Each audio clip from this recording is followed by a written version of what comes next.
Hey, Indians, this is Jeremy Fuel, Superintendent here at Mississinewa Community Schools. Welcome to episode 2 of Mississinewa Matters.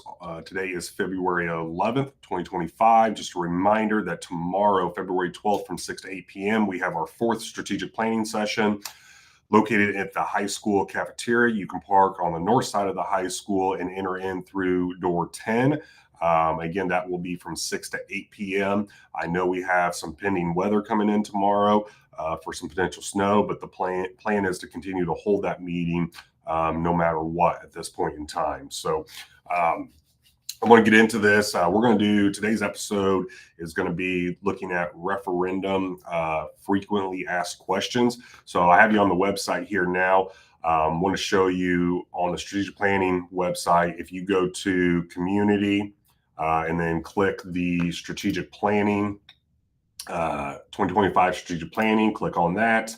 That'll take you to any document, video, or anything that you want to see related to our strategic planning, the building projects, and referendum questions. One thing I want to note is the Mississinewa Matters videos that are going to be the short 10-ish minute videos. You can click that to view those videos. We will have a referendum frequently asked questions on the website as well. You can click that. That will be uploaded today.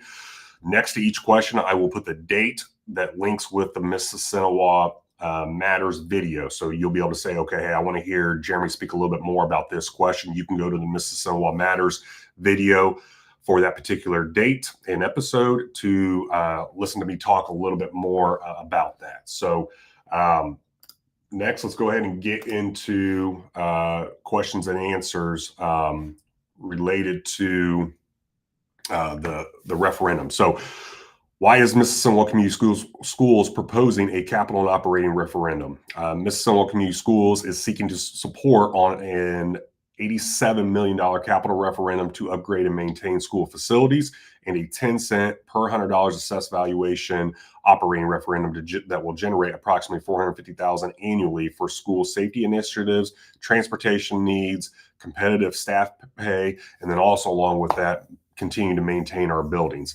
These measures are necessary to address funding gaps and ensure the district can continue to provide high quality education while maintaining safe and modern facilities.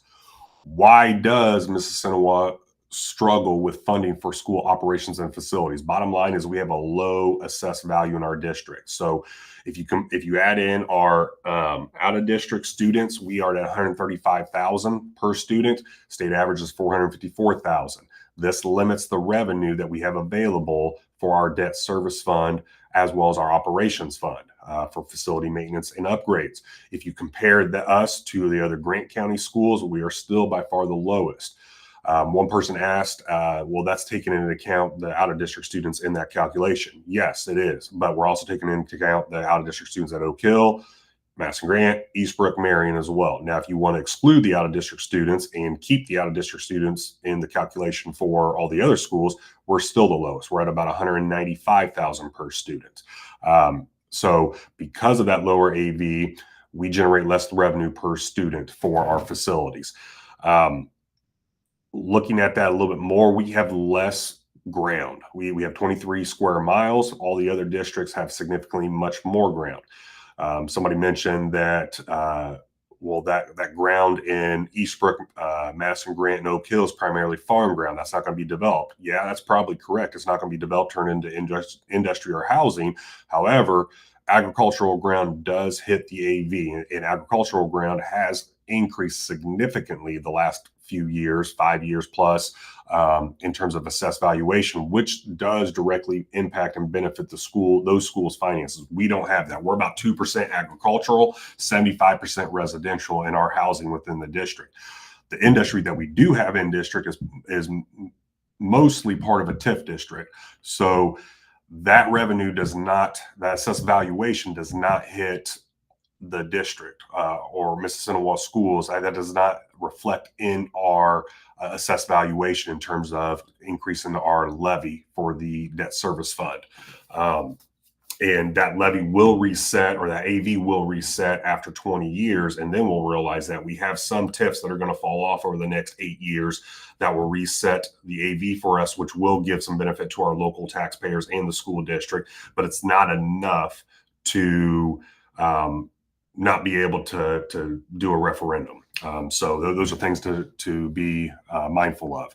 This is a big one I've had asked is, has Mississinewa frivolously spent taxpayer money? Looking back over the past 20 years, no. The simple answer is absolutely not. We've made strategic, necessary investments in our facilities while operating under limited bonding capacity. And truly, here's the reality of it. 2010, the district reissued a $1.9 million bond for science classrooms and band room renovations at RJ Basket. And that's on the west side of RJ Basket. Still really good shape, good usable space for us. 2015, $3.5 million bond was reissued for Northview kitchen remodel expansion and the high school auxiliary gym. Some people say, well, you don't need the high school aux gym. That's wasted money on athletics. No, that's not the case. High school of 800 plus students needs more than one gym, and truly 2 gyms is not enough. We still struggle with gym space and availability. In 2024, we issued a $8 million bond, or reissued an $8 million bond for HVAC replacement at Westview and Northview, plus upgrades to HVAC at the high school, just critical infrastructure maintenance needs. Then on top of that, I've got a lot of questions about the football turf field. Well, we saved money from the education fund over several years to pay for that turf field. We are currently saving to have its replacement done when that turf needs to be replaced, and it's going to cost approximately $400,000 to do that after it's hit 10 years. That turf football field has provided daily benefits to students across multiple programs within the district. To continue on with that, we've done a lot with a very little. We focused on maintenance and urgent needs. Truly, what I would say is some Band-Aid fixes. But even with the $26 million that we do have in bonding capacity available now through 2038, that's only going to help Westview and Northview. There's no bonding capacity for RJ Basket and high school without additional funding or revenue through a referendum process. That's why the capital and operating referendum is crucial and critical. It ensures our students have a safe, modern, functioning learning environment for years to come. What are the financial constraints currently facing Mississinewa? Okay, property tax caps. In 2024, we lost $307,000 in the operations fund due to property tax caps. That was initiated back in 2007 and has really hit most public schools very hard. Over $3.1 million has been lost from the operations fund since 2016 due to property tax caps. We have limited bonding capacity, only $26 million available from now until 2038. So that means we don't have any capacity to do anything at the high school or RJ Basket. Projected budget deficits. We've had policy analytics look at our budget. We've shown budget deficits over the next 10 years. We did a deep dive into our education fund. We were shown a $1.5 million budget deficit in the education fund. We have been able to, over the last 2 months, decrease that budget deficit projected for 2025 from 1.5 million to a surplus of $180,000 by truly tightening our belts, and we are absorbing positions left and right to ensure that we're operating within our capacity. The education fund, remember, that's money that doesn't come from local taxpayers, that comes from the state. And we're doing everything we can in all the other funds to decrease any spending. And we've taken a deep dive into everything at this point in time to decrease spending, absorb what we can possibly absorb. It's not going to be enough for any major facility maintenance needs that we have. It's just going to get us to net zero and to operate as we are, but we're not going to be able to do major things to the buildings even with making those cuts.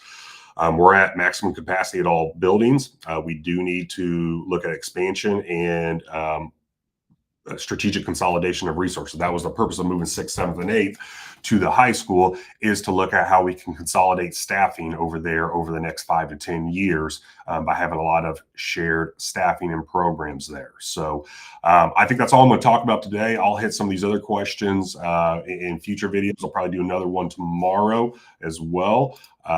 So you'll see these posted on the website, and we'll keep adding to these. If you have questions as you watch these, feel free to email them to me, text me, call me, and we'll get them uploaded and updated to this. As we get questions through our Facebook live streams, we're going to update it on here as well, and any community meetings that we have as well. So hope you guys have a great day. Thanks for tuning in, and look forward to seeing everybody on February 12th from 6 to 8 p.m. at the high school cafeteria. Remember Park on the north side of the high school, enter door 10, and go Indians.